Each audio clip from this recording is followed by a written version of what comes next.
Okay, time to get started. So welcome everybody to Math 216. The very first thing I have to mention, you may have noticed before I clicked over to this page, I started running a program on my laptop. It's a screen recorder.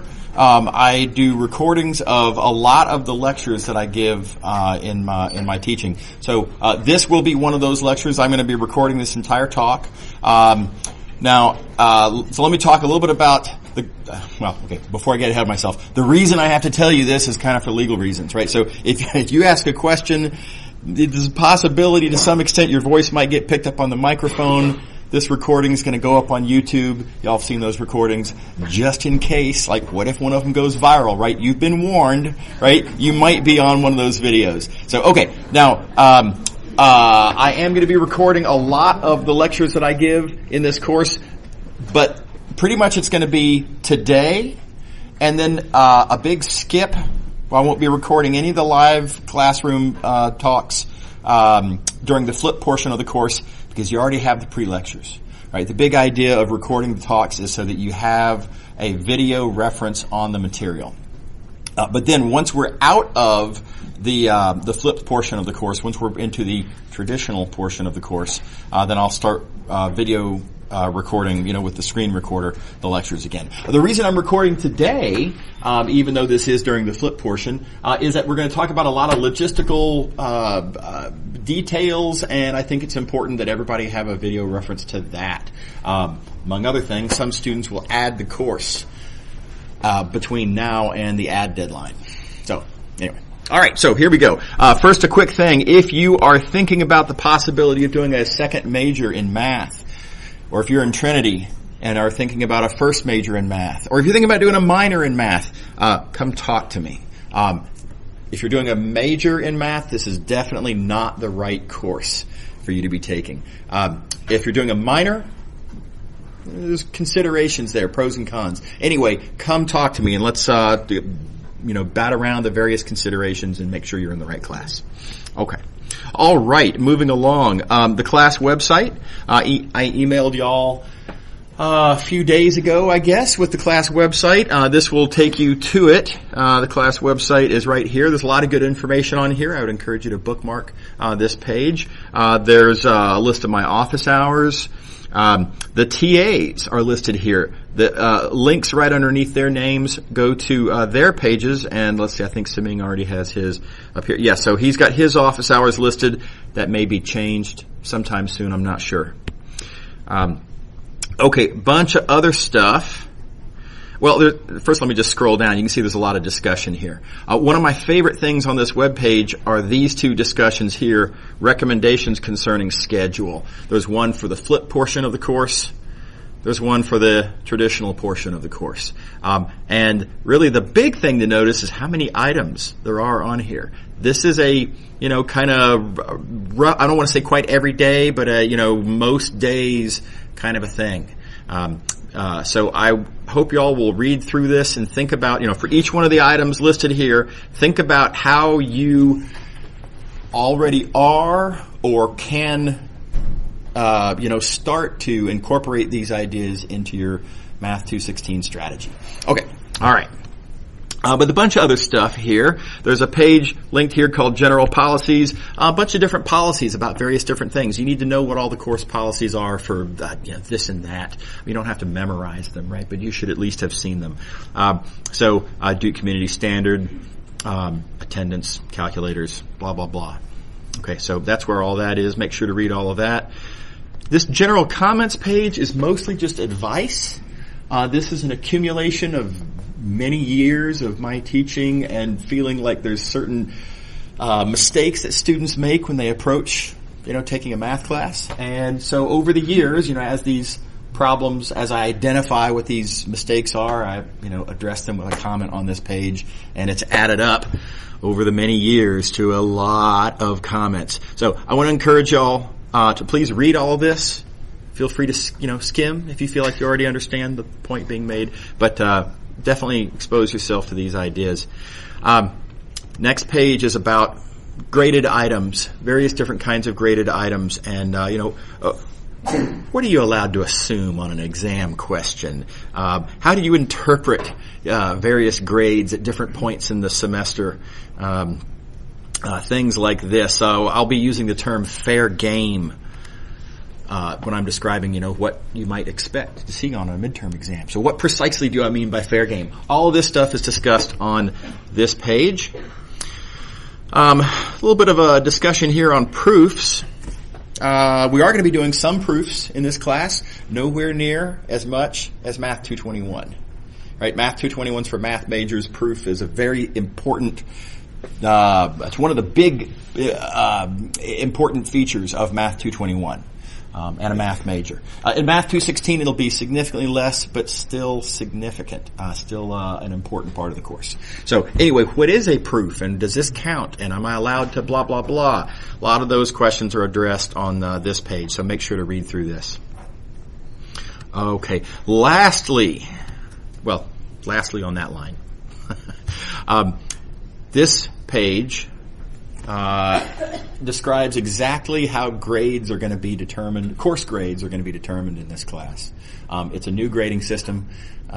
It's very different from the grading systems that you've probably been subjected to in, let's say, Math 212 last semester. This is going to be a very significantly different grading system. Broad stroke. In Math 212 last semester, your instructor would give you scores on the exams, and then maybe some rough interpretation of how to make sense. What does this approximately mean in terms of a letter grade, but nothing set in stone. And then your instructor would have the luxury of, at the end of the semester, seeing all of the scores for all the students, seeing how your section compared to other sections on the final exam. Huge amount of information. Take it all into consideration all at the same time, and could then come up with letter grades, which is great in a lot of ways, but it has a very serious disadvantage. Students don't have anything, concrete, money in the bank. What do I have, on various graded items? So we're, in this course, going to do something kind of the exact opposite. On every midterm exam, you're going to get a letter grade of some sort that will be interpreted as a number per this table. Ditto the final exam. Ditto, you're going to have a homework average that you'll get a letter grade, etc. We're going to take various quizzes in this class. We've talked about that. Attendance is going to count. All these things count for certain weights as indicated by this table. And we're going to take all of those letter grades on the 4-point scale, weighted by these numbers here, do a weighted average. That weighted average by this table gives you a course grade. So, for example, if you have a 3.62, that's an A-. Right? So, all letter grades that you receive on midterm exams, final exam, these other graded items are set in stone. Right? They're concrete. You can take it to the bank, and here's your course grade. So, very simple formula. This allows you, by the way, to kind of speculate about your own course grade. You can even compute your own course grade once all of these individual letter grades are identified. So certain things that you can speculate about. So suppose you have A's on the first two midterms, and you're not exactly sure how the rest of the semester, but you feel like you're going to get at least a B+ on the third midterm and the final, and you feel like you can get I would probably get a B on the homework and the attendance, all that stuff. Pretty good. Then you can just compute that average, and given the weights that I've got there, compute that all out. That averages to 3.5, and that is just barely, but that is an A-. Right. So these kinds of computations, and you can speculate with confidence, some level of confidence about what your grade in the course will be. So I hope that will be reassuring to y'all. Make sure to read all the details on this page. Okay. Other things you need to know on the website here. The syllabus for the course. Right there. Here it is. The way homework will be assigned is these questions. Right? These, for a given section in the book, whichever questions are listed there on the syllabus, those are the ones that are assigned. As we go through the course, I'll be making announcements periodically as to which sections are assigned for a given week. Those announcements will go out on Mondays. Homeworks will be due at the end of the week in your discussion sections. Your TA might give you a little bit of flexibility, let you turn in a little after section. That's your TA can talk to you about that. But on any given Monday, I'll announce which sections are assigned for that week and refer to the syllabus for exactly which exercises that means. And there you go. Okay. All right. By the way, notice that some of these questions are AHP. AHP means additional homework problems. Those are not in the book. They are in a document called Additional Homework Problems. Right there. And it's just a long list of homework questions, most of which I wrote, that fill in what I consider to be kind of gaps in the book's exercises. So I wrote some additional questions, and you'll do those as well. Okay. So there's the syllabus. The lecture schedule right here indicates a lot of important things. You'll notice the dates of the exams are indicated. So exam 1, February 6th. Right, etc. Down the rest of this list. On next Monday, we're going to be doing lecture 3. What is lecture 3? Well, you go over to the recording schedule. Lecture 3 is these two pre-lectures, which cover these two topics, which starts on page 17 in my lecture notes and ends on page 24 in my lecture notes. So you can see exactly what pre-lectures you need to watch, exactly what pages of the notes that corresponds to by looking at what lecture number you're talking about. Do notice that these lines are not all exact. There's a certain amount of zigzag going on here, so some weird ones. For example, lecture 7, right? Well, there's, got it wrong. Here we go. Lecture 7 is it's not all of 1.5 and it's not all of 1.6, right? So it's sort of the last 3 pre-lectures from section 1.5. It's the first pre-lecture from 1.6. Not all of either one of those sections. Okay. So the reason I drew these lines this way is I wanted to use these lines, in this section to correspond to sections of the book. These, of course, correspond to class days. Okay. All right. Okay. Various other things. Here's where you'll find the pre-lecture. Well, you already know where to find the you better know. Whoops, I hit the wrong thing there. Where to find the pre-lectures. Click right here for my YouTube channel. When we get to the traditional portion of the course, or if you want to listen to today's talk, again, that's going to be in the Math 216 lecture recordings. Again, it's on the YouTube channel. Everything has its own playlist. Right, so there's a playlist called Pre-Lectures, and there's going to be a playlist called 2019 Spring Math 216 or something like that. You can find it when it gets there. Okay. While we're here, a couple of quick things. Math 216 lecture materials. So, for example, when we get to lecture 10, I'm going to be doing in class some old exam questions. And if you'd like to have a reference in advance, or if you'd like to have a reference for after class of which old exam question was that Bray did, you can see exactly which term, which exam, which question was the one that I did in class. So it's kind of a nice reference. Also, sometimes I'll have some in-class exercises. These are not old exam questions. These are just additional questions that I wrote explicitly for the purpose of class discussion. Those will be on this same document. Okay, so again, you find those in the this link right here called Lecture Materials. Various other things. Make sure to click around and familiarize yourself with everything on here. Oh, here's one that you'll definitely like. All of my old exams and solutions. All right here in one folder. It's gotten to be a pretty large list. So if you want to see an old exam, here it is from, this is a long time ago, 2009. And here's the first question. Give it a try on your own first. And then, after you've done whatever you can with it, you can look and find the solution. Okay. All right. By the way, feel free to raise your hand if you have any questions as we go through this stuff. This is a lot of logistical details, but if you have a question about something, feel free. Okay. All right. So, class website. So your assignment for today is to read a bunch of this stuff, as I've already indicated. So read the whole main page.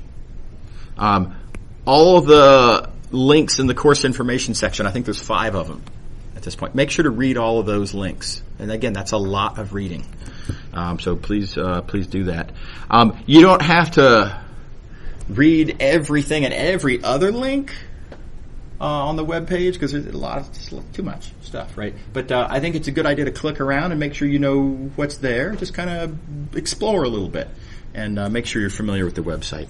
You might even want to print certain documents like the syllabus and the lecture schedule, the recording schedule. These are things you're going to be referring to multiple times a week. Good to have them handy. So if you don't want to print them, of course, you could put them in your phone or whatever. Okay, various resources I want to talk about. It's a little cheesy, but I think it communicates an important message. You are your own primary resource in this course. The point there is you have to take your own initiative. You have to be your own motor, right? You have to make sure that you're keeping up. You have to make sure that you're learning the material to a sufficiently thorough level, right, as we go through the course. So keep that in mind. It's an important responsibility. The book is okay. I have everybody has gripes about every math book. There's no such thing as a universally appreciated book, right? This book is really good in a lot of ways. It also I have problems with it in a couple of ways as well. But altogether, I think it's a good book. I like it. So I hope you'll make good use of that. My lecture notes, I like, right? But I'm biased. I hope you'll find them useful as well. The lecture notes, of course, are what you're going to see on the screen when you're watching the pre-lectures. And when we get to the traditional portion of the course, the lecture notes are what's going to be up on these screens as I deliver the regular lecture, again, through the laptop. Okay. I think it's a good idea to read both of these before you come to class. That's sort of automatic with the pre-lectures, right? Because that's what is the pre-lectures. But when we get to the traditional portion, I think it's a good idea to read before class, ahead far enough that there won't be any surprises when you get to class. If you already kind of know roughly what's going to go on, then you're just a lot better prepared to get more effective use out of the lecture. So I encourage you to do that. By the way, again, after class, I think is a really good idea. It's not realistic to think that you would just understand everything that happens in class. Right? That's not the learning model here. The learning model here is, I expose you to ideas in class, you'll get some of it, you won't get all of it, and then after class, you keep learning. Maybe by reading through the notes after class, by watching the videos, by going to the office hours, TA office hours, my office hours, study groups, whatever. All right. By the way, just another thing. I will not have time to do everything that's in the book, everything that's in the notes in this class. So I am going to skip some things. So again, another reason not just to come to class. You'll miss stuff. Right? There will be stuff that is in the book that we will not talk about in class. Okay, continuing on with the resources. I hope I can help. Right? I'd like to be a resource for y'all. You got to come to class, of course, in order to get any good. I can't help you remotely, right? So please do come to class. Likewise, the TAs, I think, are going to be a great resource. By the way, I assume everybody understands the model of this course. So 3 times a week you come to lecture with me, and then once a week you go to a discussion section. And the nice thing about the discussion sections, they're much smaller. It's a lot easier to ask a question. I mean, there's over 100 students, here in this lecture. It's a little bit intimidating maybe to raise your hand and ask what if it's a stupid question, right? Nobody wants to be embarrassed. But if you're in a discussion section of 25 students, not that big a deal, right? It's a lot easier. So, of course, you have to come to your discussion section in order to get any benefit out of that. Okay. By the way, attendance is part of your grade for the course. Notice that in the grading system document here, attendance is 3% of your grade for the course, which doesn't sound like a lot, but, again, 3% can make a difference, right? So, okay. Alrighty. Let's see, where was I? I guess I was here. Okay. Right. Classmates, I think this is a really good resource. I learned a lot when I was in college with study groups. I'm a big believer in it. So if you already have some friends that you want to work with, that's super. Go ahead. I encourage you to do that. Likewise, working on the homework. I think it's just fine to work on the homeworks in groups. With the understanding, of course, I'm not saying that you can take the homework and divide it into fourths and then trade and copy at the end. That's obviously not what we're talking about. What I mean by working on homework in groups is that you are there at the same location at the same time, working on the same questions, and then helping each other as you get stuck, trading ideas, using the questions to stimulate conversations about what do these things really do, that kind of thing. Okay. I think it works great. Okay. Is everybody good? Any questions so far? Yeah.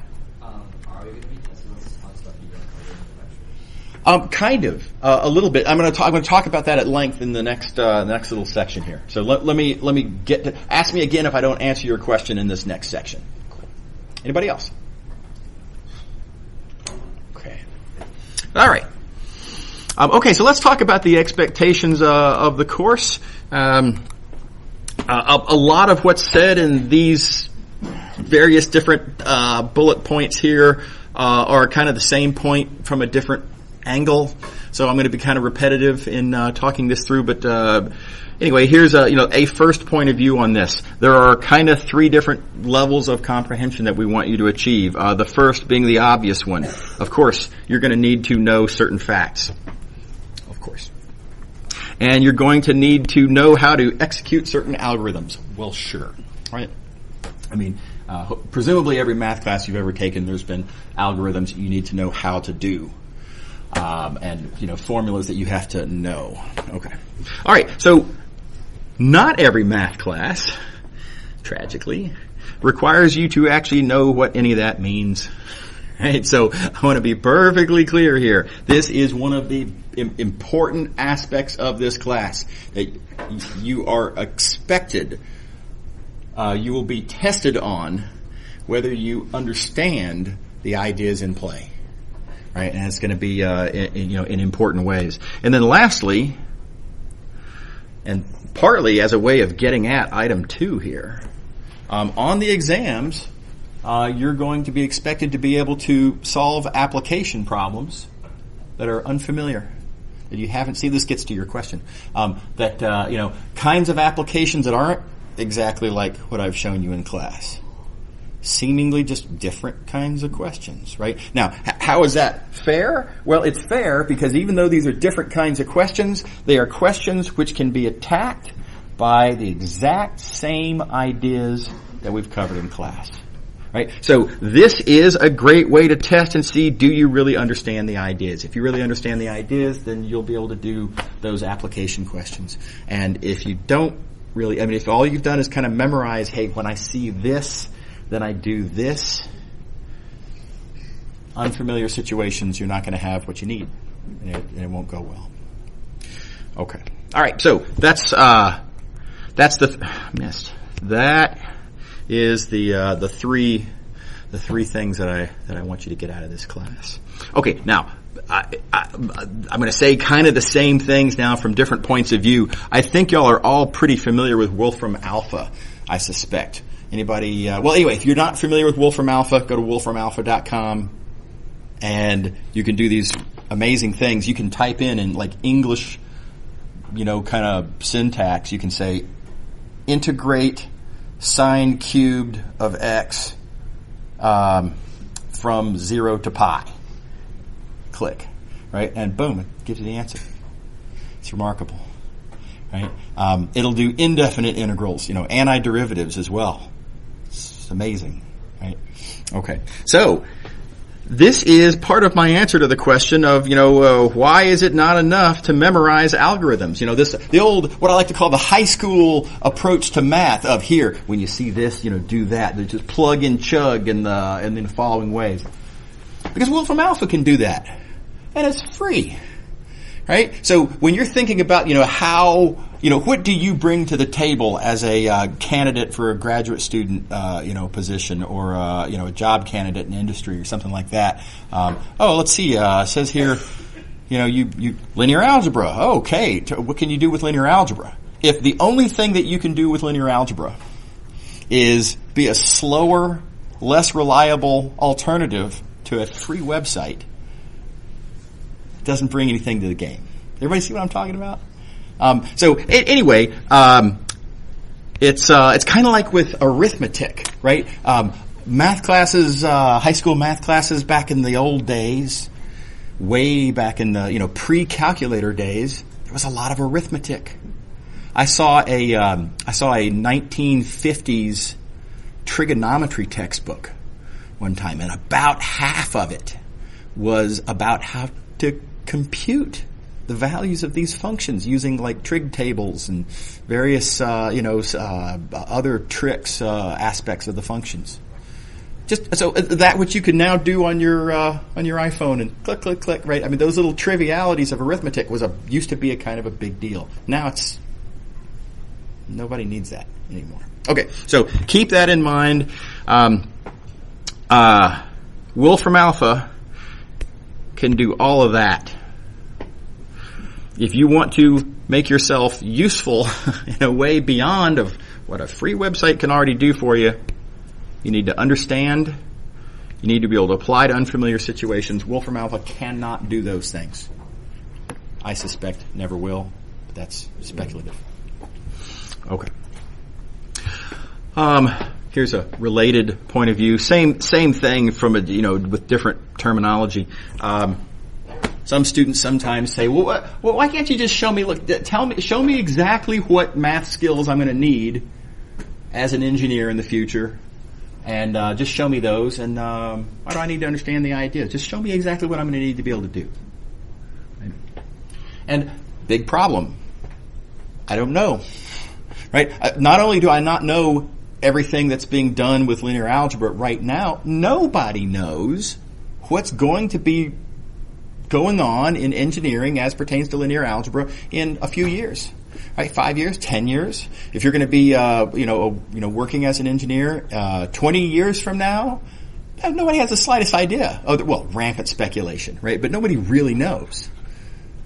So we can't do that. So the best thing that we can do is say, look, here's some algorithms, but you got to be able to do the algorithms, but don't just focus on that. Here's why the algorithms work. Here's the strategy. Here's how we take a question, break it up into pieces, and attack the pieces to come to a strategy, a solution.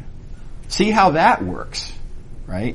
And then when you get this yet to be identified, unanticipated problem at some point in your future, I haven't got the slightest idea what it is, then you can take those intellectual skills, attacking the problem, try to take something up along the same lines and attack your new problem with it.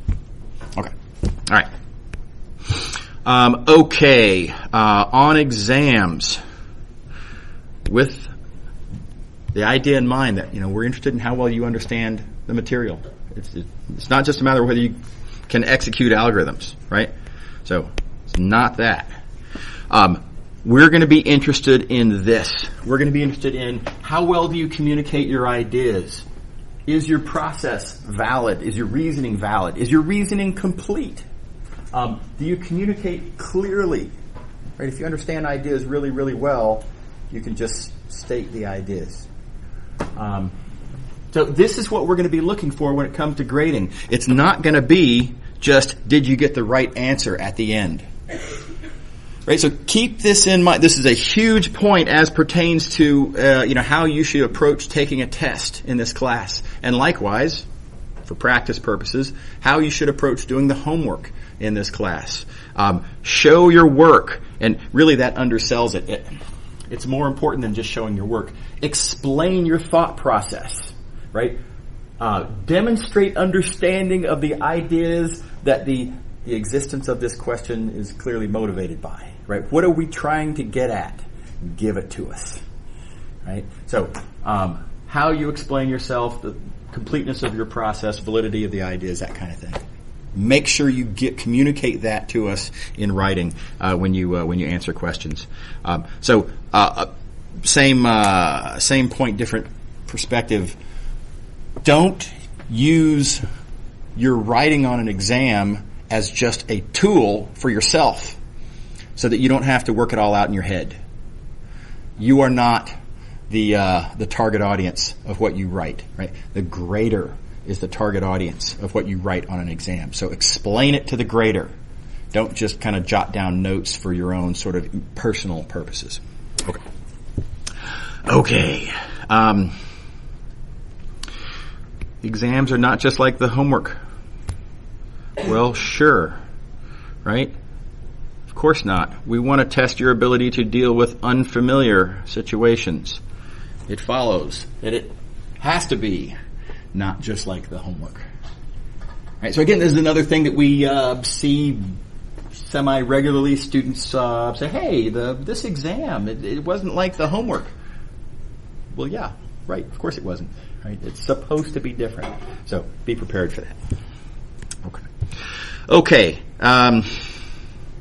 So this conversation here is my attempt to get at a very difficult to discuss matter, and that is how to, what I like to call raising your bar on comprehension. Everybody has this idea in their mind of what it means to understand something, right? And it's typically viewed as being a binary thing. Either you understand it or you don't understand it. Yay or nay. Got it? Don't got it. Right? But that's really importantly wrong. Understanding is not just a binary thing. It's not just a matter of either you do or you don't. There's degrees of understanding. Right? So, just as an example, single variable integrals. You probably understand single variable integrals to some extent, right? But there's a lot to understand. Why are Riemann sums important? What happens in the definition of an integral if the integrand is not continuous? What if it's badly discontinuous? How does this affect the definition of an integral? What are the different kinds of definitions of integrals? Which ones deal best with which situation? There's a tremendous amount to know about single variable integrals. Right? So how well you understand single variable calculus, it's not a matter of either you do or you don't. It's not a binary thing. It's a matter of depth. How much do you understand that? Okay. So with that in mind, here's what I think's roughly speaking going on. Everybody has in their brain somewhere a bar of familiarity of what it means to understand something. So, in your previous math classes, idea gets introduced. Your understanding is very low. You listen to a lecture, you study a little bit on your own, you go to a little group work, you work some homework exercises, and at some point you feel, okay, I get it now. Right? So in some sense, there is a bar where as you learn, as you go up the continuum of comprehension, when you get to a certain point, you feel like, okay, now I get it. And that's what leads to this binary sort of experience, this feeling that comprehension is binary. This is all my wild speculation, by the way. I'm not a psychologist. Where does this bar come from? Well, it comes from your previous experience of what's been expected of you in the past, right? And in a high school context, for example, it was expected that you should understand up to, about this level. And you've sort of gotten used to when you understand up to this level, that's what allows you to walk into the test and get an A. So, there's this level here that's been set by your past experience. Here's the problem. High school bars are set about here. Duke single variable calculus bar is a little higher. Multivariable calculus is a little higher than that. Math 216 is a little higher than that.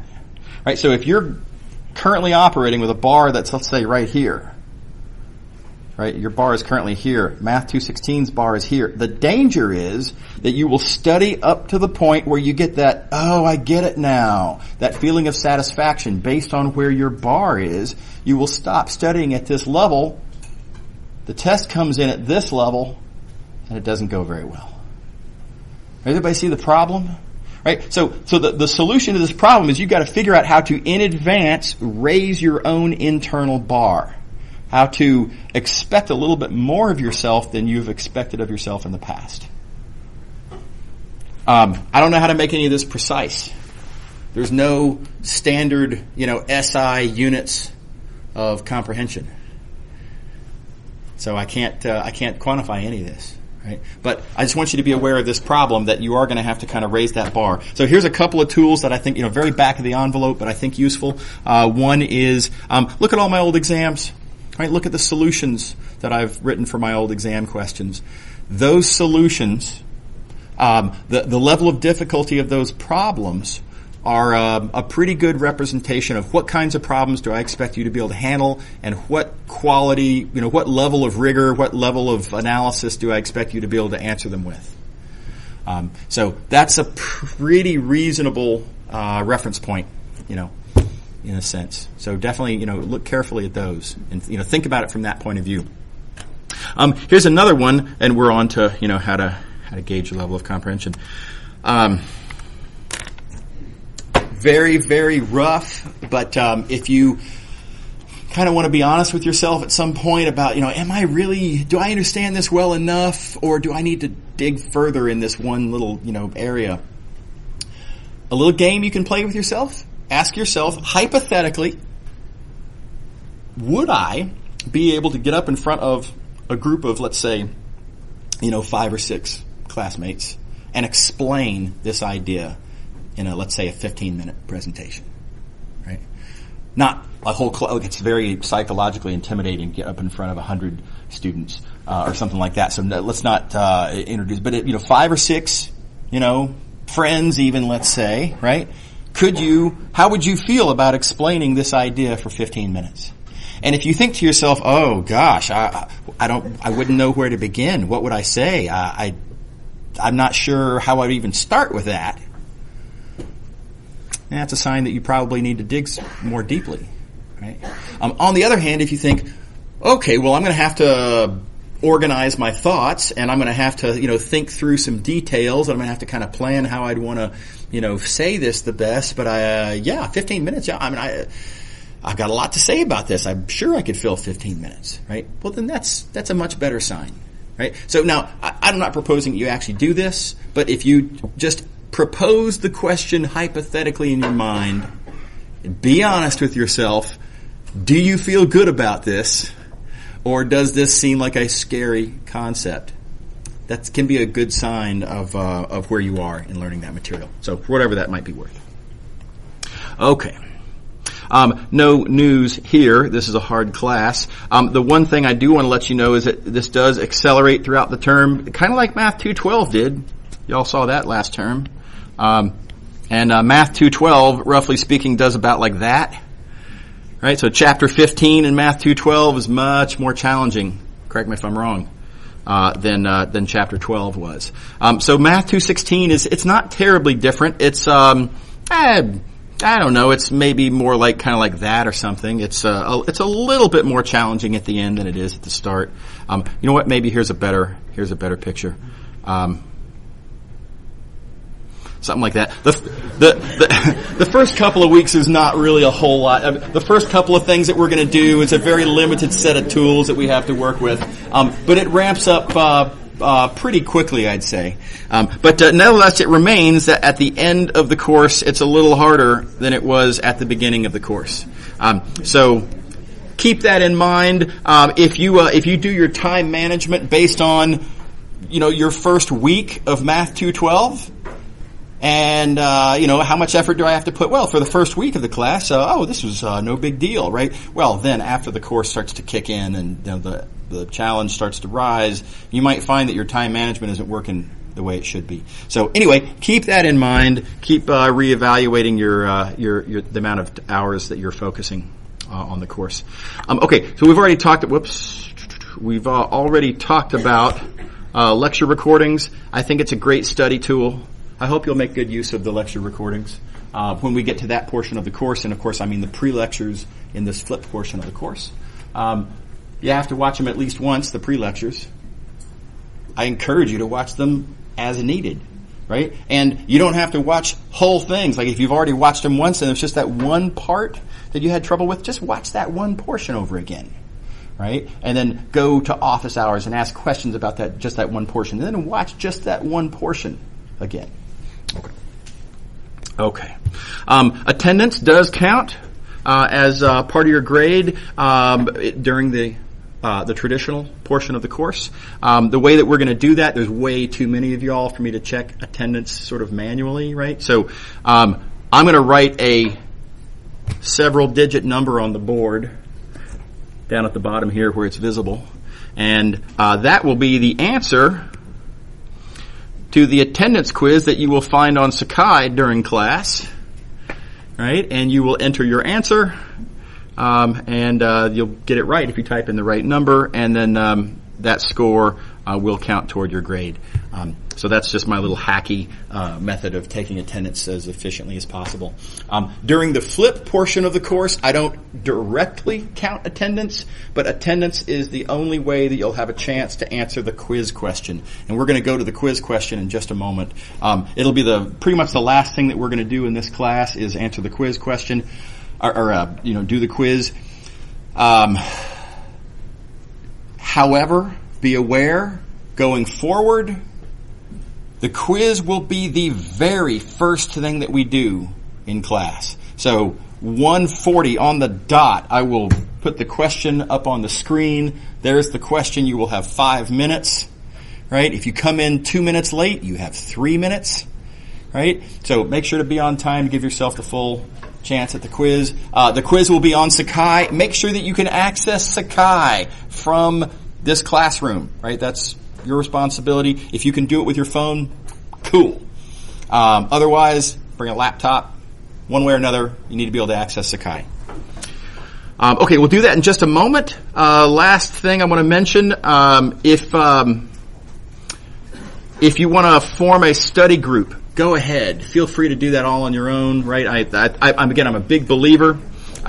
If you don't know anyone in the class and would still like to do a study group, I maintain a list. This is very low tech. You just email me, and I'll add you to the list. And the idea is that all of the people on the list and only the people on the list will have contact information for the people on the list, right? So it's not like posting your name publicly, right? But on the other hand, everyone who is on the search for a study group will have access to your contact. Okay, all right. So let's do the quiz. Let's see here. You know what? I think I will do this like this. Here, let me come over here. Oh, save changes. Okay.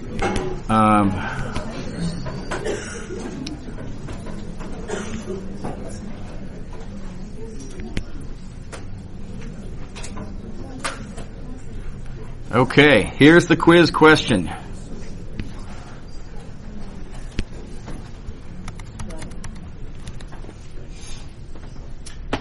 By the way, just real quick, I'll note that very likely the first couple of quizzes in this class, they're going to end up not being counted as part of your grade because students will be adding the course later. They didn't have a fair shot because they weren't here, they weren't taking the course, and it's just logistically kind of weird. So probably this will not end up counting for your grade at all, just fair warning. But nevertheless, let's go ahead and try to take it seriously like it does. So what will happen, I'll put the question up on the board. I'm using my laptop instead of the document camera today, so it'll show up on the recording. But here's a question. And the correct answer to this question is for you to decide that you'll go into Sakai. On Sakai, you should find, in fact, let's see, hopefully it's, let's see, where is here we go. If you go into the tests and quizzes, right here, go to tests and quizzes, click on the one for, let's see, where is, click on the one that says, well, there should be only one showing up with a date in it. The one with today's date, dash 01, because y'all are section 01. Y'all won't see the 02s unless you're registered in section 2. So click on that and go through the process and submit your answer. Make sure that you fully submitted.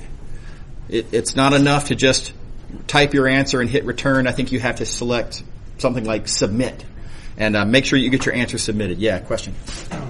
Oh, okay. Yeah, sure. Okay, so again, here's the quiz question. You've got until the end of class to submit your answer.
Okay, so it looks like a lot of people are finishing up. Let me make a quick comment before you go, and you do still have a minute and a half to submit if you'd like.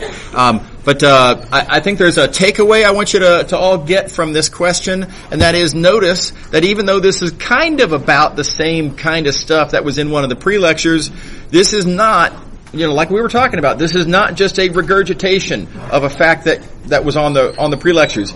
In order to be able to answer this question correctly, we really need to understand what all were the big points, the ideas that made the algorithm work in the pre-lecture, and then apply those ideas in this significantly different question to be able to get the right answer. Okay, so be prepared for that kind of thing. Study the pre-lectures thoroughly in anticipation of these kinds of twists. Y'all have a great day. If you want to stick around and I'll show you the answer to this question, anyone who wants to talk to me. See y'all later.